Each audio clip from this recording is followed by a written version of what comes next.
What's up everyone, welcome back to the channel. We have an awesome install video for you guys today.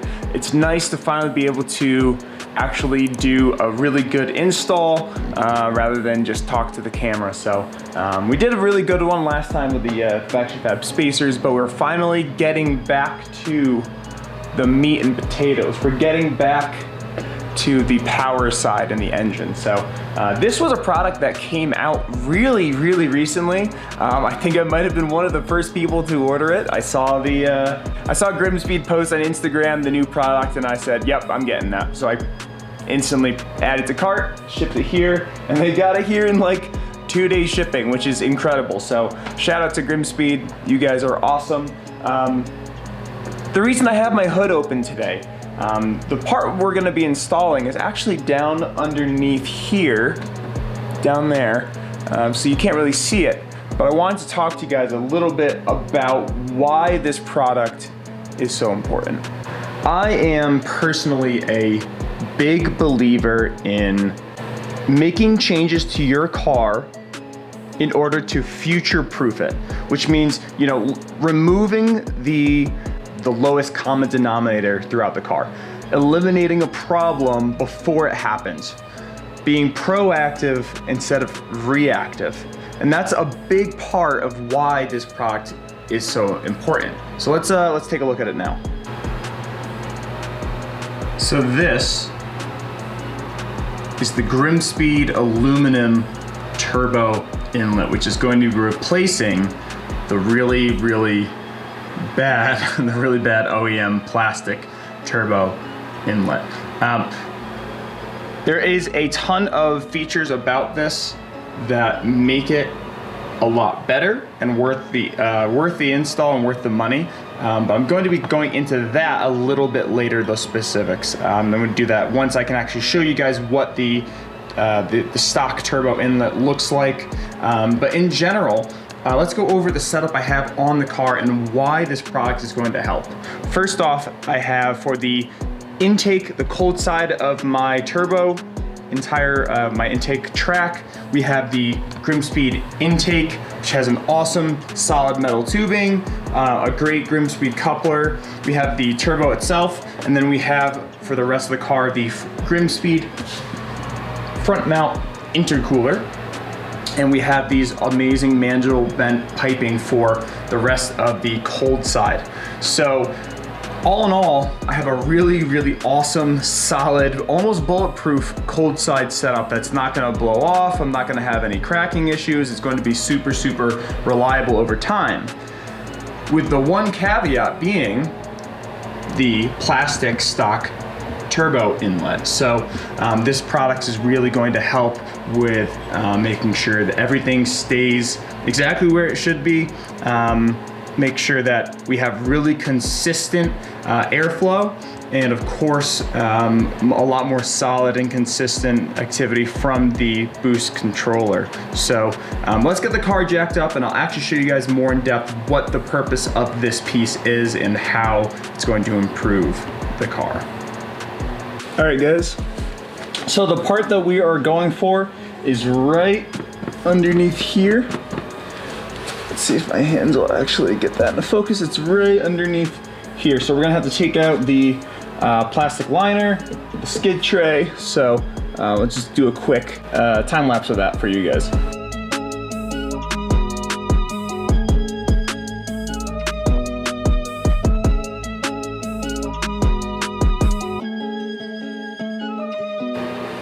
So here is the stock turbo setup. We have the cold side, we have the hot side right here.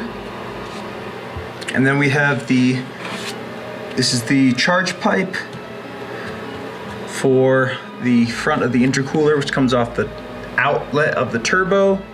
And then here is the GrimmSpeed intake right here, which leaves the one piece we're actually going to be removing and replacing, which is this ugly OEM stock turbo inlet. So let's work on getting this pulled off, and then I'll do a side-by-side comparison between the two. It's an 8mm.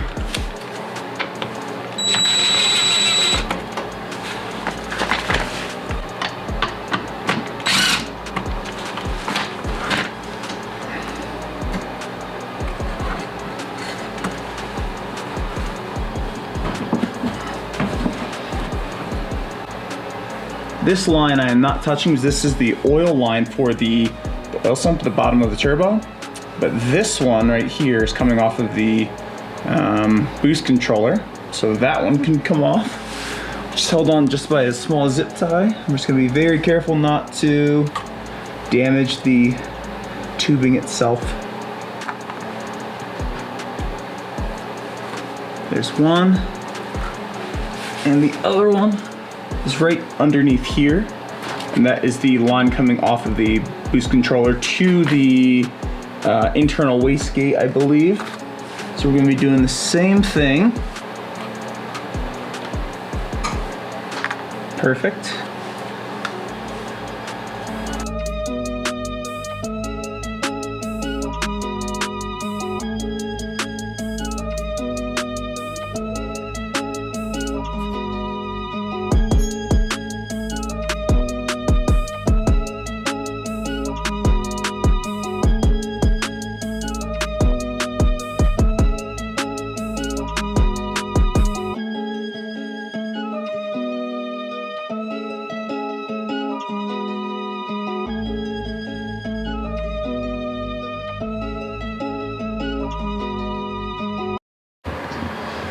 Okay, so here are the two side by side. Obviously we have cast aluminum, which is going to be much more sturdy. You know what, let me actually take this boost controller off of there so you guys can see a direct side by side comparison.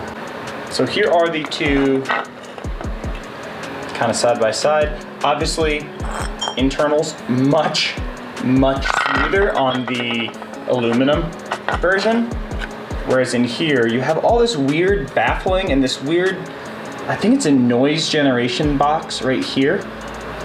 That's the only thing I can possibly think that's what that is. But the other concerning thing that I had was, obviously this is plastic. It gets weatherized over time and it's going to crack. And that's actually what happened just now when I was taking this off. You guys are going to think this is scripted, but this has been going on for quite some time, and you can see it from the residue that's in the built up in there. I'm not sure if that's moisture, a tiny bit of oil, gunk. It's probably a combination of the two. But there is a plastic piece in here that is supposed to be attached right there, which is just insane. This is actually a really big surprise to me because the car has been doing fine. We'll have to see and monitor if there's any change when I put the new one in, performance-wise, but there was definitely a leak in there. So obviously this is the piece on the top that connects to your stock bypass valve, and I absolutely had a bit of a leak. So I'll have to talk to my tuner to make sure that everything will be running fine. It should, but that is just like, honestly guys, you're gonna think this is scripted and that I knew about this. I did not, and this is the exact reason why you should go for the upgraded version here. So super happy that I jumped on this. It's kind of a coincidence, but there was one other feature that I wanted to show you guys.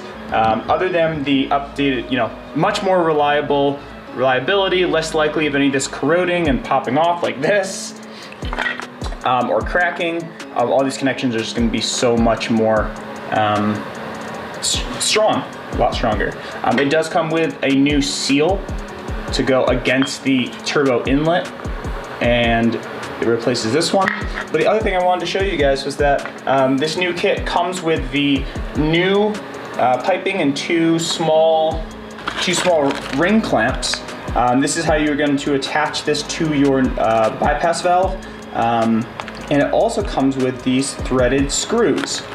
Now, in order to attach the boost controller to the stock one, you're actually using self-tapping screws from the factory into the OEM plastic.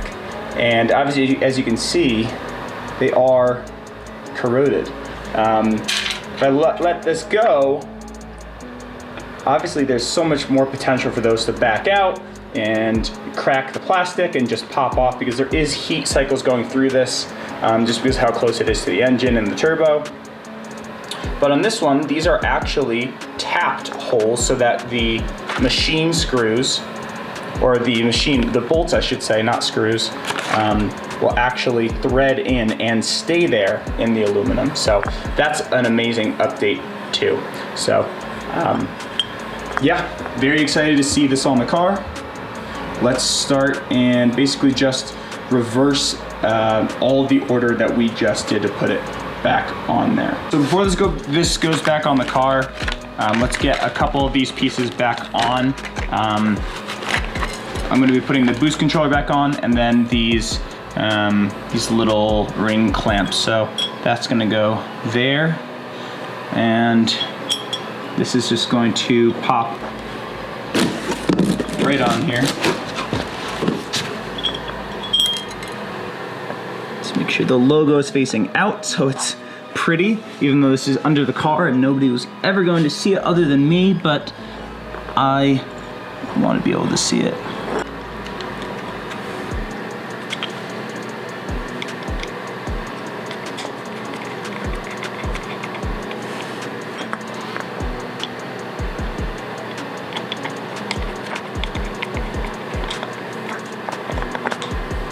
Let me just make sure this is lined up correctly. The thing about ring clamps is that it's really a feel thing, and just looking at it to make sure you're not overdoing it. These things will stay intact through heat cycles and stay in place. You just don't want to over torque it and tear through the material. So I'm seeing the material squish a little bit here. That means it is pretty much perfect. And then usually I just do one little bit more just in case. So, perfect. Next we're doing is putting the boost controller back on there. On the boost controller itself, the bottom plate right where my pinky is here, there is a little O-ring, and that O-ring is going down into this fitting right here. So after I took it off the stock one, I just wiped it off a little bit to make sure that there's no debris, make sure that seal is intact, in good shape. So this is going right back in there. So just a little press in, and that feels like it fits perfectly.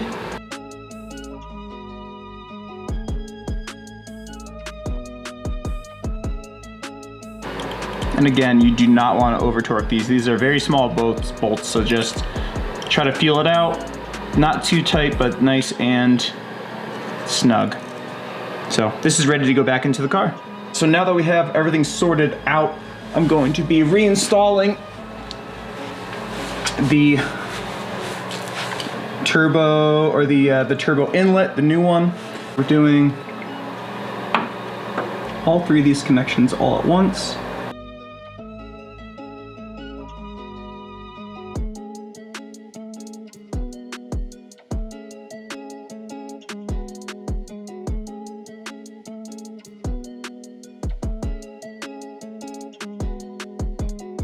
And before I tighten any of these down, what I'm gonna do is actually thread those bolts back into the mounting bolts that go to the turbo here, because it looks like there's gonna be a little bit of weirdness in how these are gapped. So let's make sure we get this spacing correct before tightening any of these down.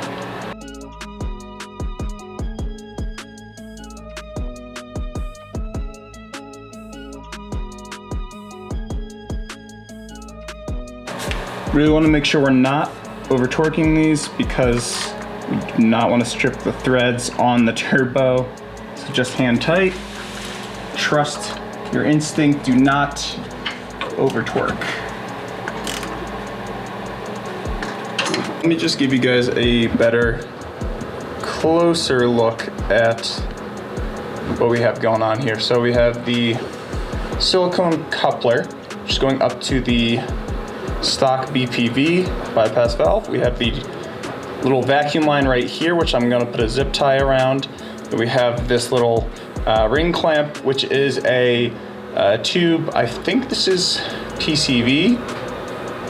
I need to look that up, but regardless, this is one that I had trouble with a long time ago when I was doing the AOS. So we just need to tighten down that little ring clamp onto here. And then we have the two lines coming off the boost controller, one for the port here, which is I think just the boost controller. And then we have this little port there, right there where the, which is the internal wastegate. So these two lines are gonna go down to those.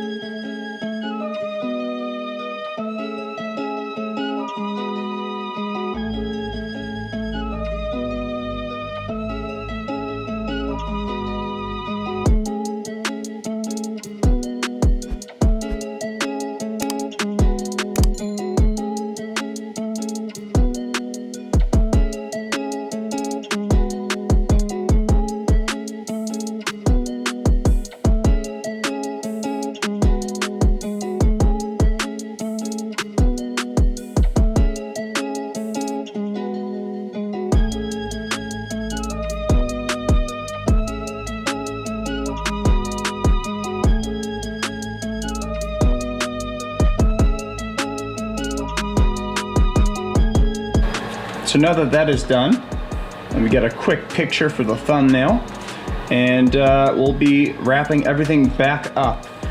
The big thing that you want to do when you're doing this install, there's a lot of small little connections that you want to make sure are tight, are in the right spot, and situated well. So I'm just going to go back over every single small connection point, all of the tubing that I had to undo and redo, because not because of the install, but because of the issues that I was looking into. But we want to double, triple check so you don't get any boost leaks or anything like that. So let me do that, and I'll get back to you guys once all of this is buttoned up. So one quick thing I wanted to show you guys was something that you guys should absolutely check on after you finish doing this install, or before you really button up the car. Right here, this is that big PCV line that goes to my AOS. But if you move that out of the way, where my finger's pointing, I'll put an arrow on the screen. There are two lines coming down, both vacuum lines. For something, I believe they're both ventilation lines. From the manifold, I don't know, but both of those connect down to your turbo inlet. One goes to your BPV and one goes directly to the turbo inlet. So when you're pulling that inlet off, when you install it, you want to make sure you're not pulling those two lines off of these two tubes, because that's what I did. So I want to make sure you guys don't do that. I zip tied these back on up here and down below, so next time if I ever have to remove that again, I don't have to worry about that. So just something to check on.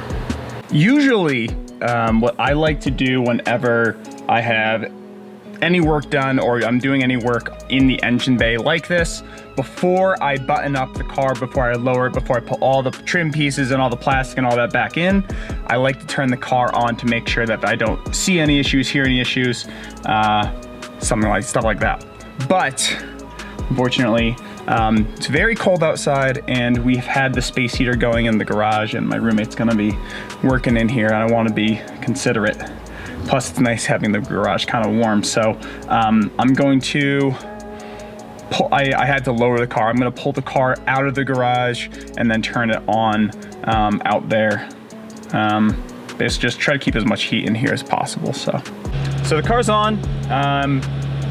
Started right up. I don't hear any issues. Just looking at the access port here. Not really going to see any boost leaks until we really get into boost anyways, but just taking a quick preliminary look, I don't see anything wrong. I don't hear anything.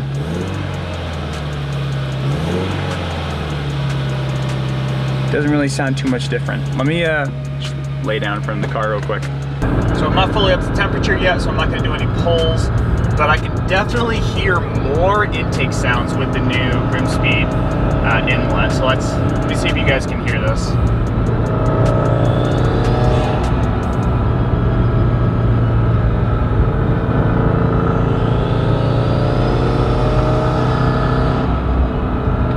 Yeah, that really sounds good.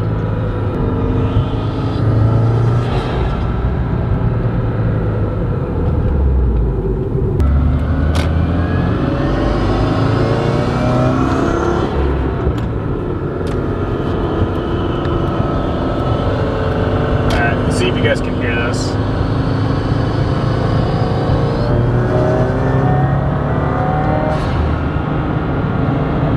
Woohoo! It really sounds good. It definitely amplifies the intake sound a little bit.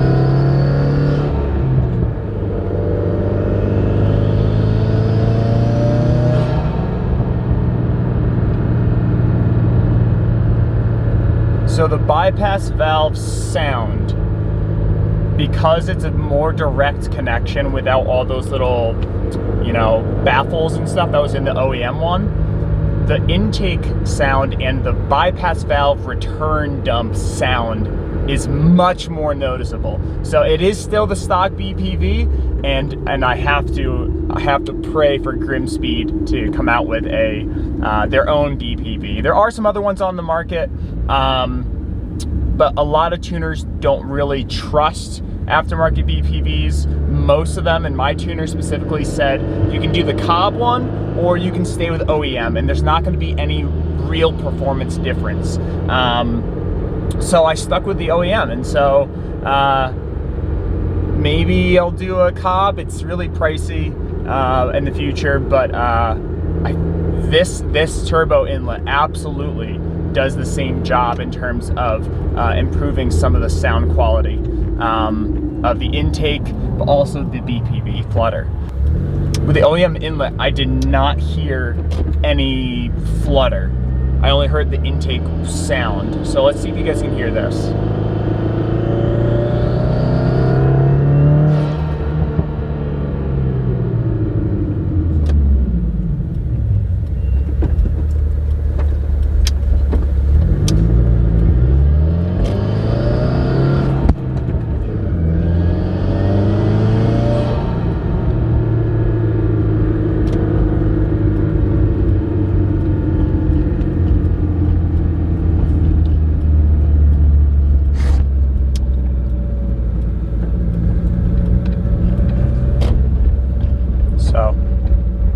Overall, super happy with how this came out. For anyone who's installing it, I honestly think it you know, all together with you know, lifting the car and taking all the plastics off and all of that, you can get this done in probably 2 hours, maybe less. I took a little bit longer because I had some investigating to do with a little bit of an oil leak I found with the turbo sump line. So yeah, if you guys are looking for better sound and better reliability overall, I honestly think this is a great, affordable piece to really seal the deal on your entire setup. So again, shout out to GrimmSpeed for producing this. I think there's a lot of people in the WRX market who have been waiting for this product to come out for quite some time. So thank you guys so much for watching. Leave down a comment what you think I should do next on the car. We have a live stream coming up next weekend, so make sure you guys stay tuned for that. Follow us on Instagram. That's where we do most of our announcements for our live streams. So yeah, again, thank you guys so much for watching, and we will see you next week. Peace.